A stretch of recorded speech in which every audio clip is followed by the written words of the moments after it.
Money Vikings, welcome back. Money Viking G. I want to do a little discussion about Bitcoin and where I see things heading, generally speaking, and the overall market and your ability to build wealth, some of the strategies that you can use to kind of cope. I don't have a self-driving car, but I got this here. I promise to pay attention to the road because it makes Jerry nervous.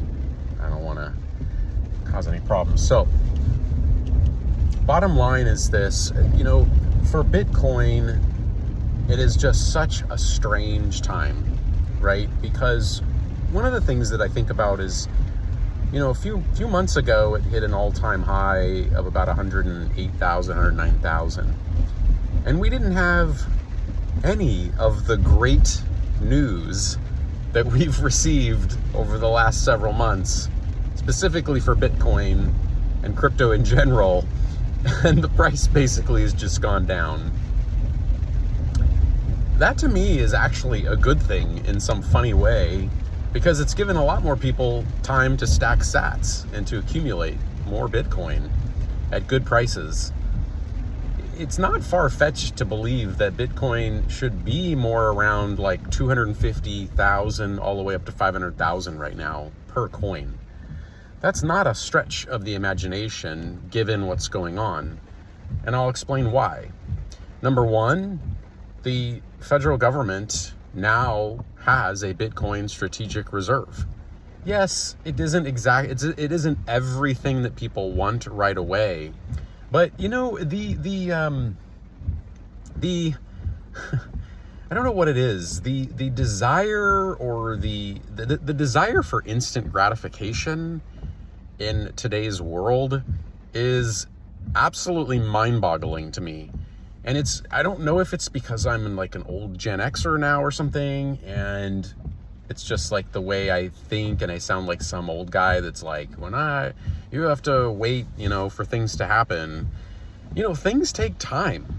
Things take time. Investments take time. And this whole, I think it started during the early pandemic times with not so much the meme coins, but the meme stocks, the GameStop kind of stuff and the to the moon mentality. I guess that's always been there, but it's become part of the culture, it feels, I think, because of social media and the interconnectedness and the way people communicate in mass. And I guess, again, my point is, if you're going to invest in things, it's just, things are going to happen at different times. They're not going to happen when you think they are. You're not going to ever know exactly when a certain stock's going to go up. It's the beauty of, index funds that are self-cleansing, ETFs, a diversified strategic portfolio that we always talk about, is that you're never going to know year to year exactly, what's going to be the winning sector and specifically the winning stock. That's almost impossible to figure out. But I do know when it comes to Bitcoin, which of course is not a stock, it's digital gold or a type of digital commodity, that it just has so many fundamental things in it. And it's going to sound crazy to say this, especially as I'm a long-term Berkshire Hathaway fan, investor. And I think of that as a forever investment, just because the fundamentals are there, the approach is there. Will it be the best investment? I don't know. But do I really believe over the long run it's going to grow? Yes, I do. Just like I believe Bitcoin is. So Bitcoin has the same fundamentals. And I know people will probably not like the idea that I'm combining those two because totally different things. Probably like, especially classic Berkshire people would probably just say that's ridiculous. Especially, because the late Charlie Munger, did not like Bitcoin. But when you look at the fundamentals of Bitcoin, it is clearly a form of digital gold. It's finite in its supply, and that is through code. It's decentralized, whereas no one entity controls it. The blockchain is perfect, it's a perfect documentation, historical documentation of the transactions that cannot be tampered with. So it has, so many things going for it in terms of Bitcoin. So the fact that all this good news has come out and it hasn't gone up is, it's ironic, of course, but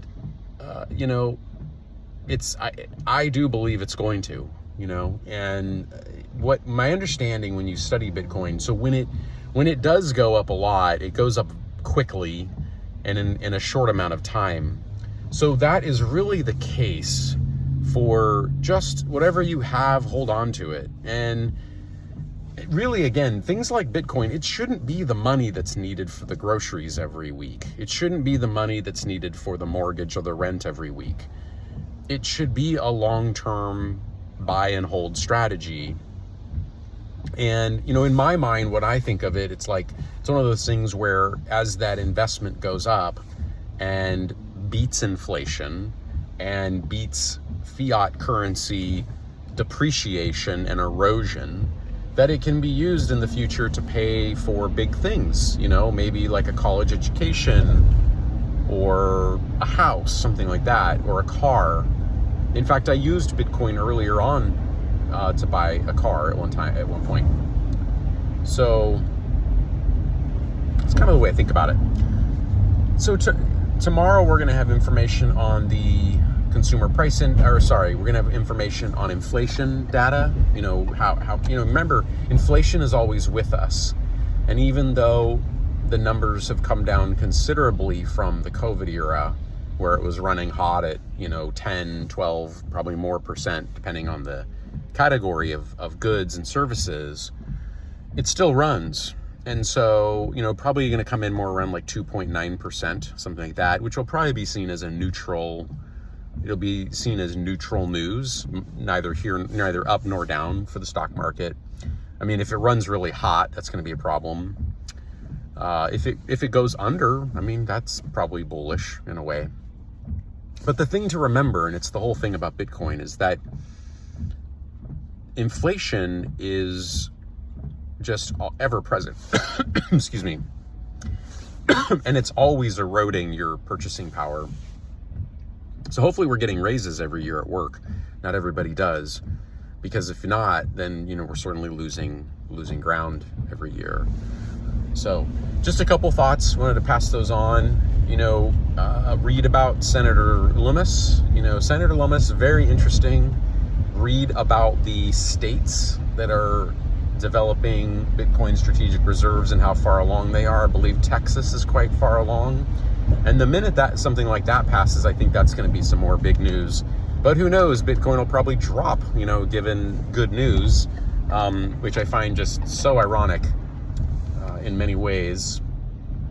Maybe these are long-term holders that, want to take some money off the table. I don't really know.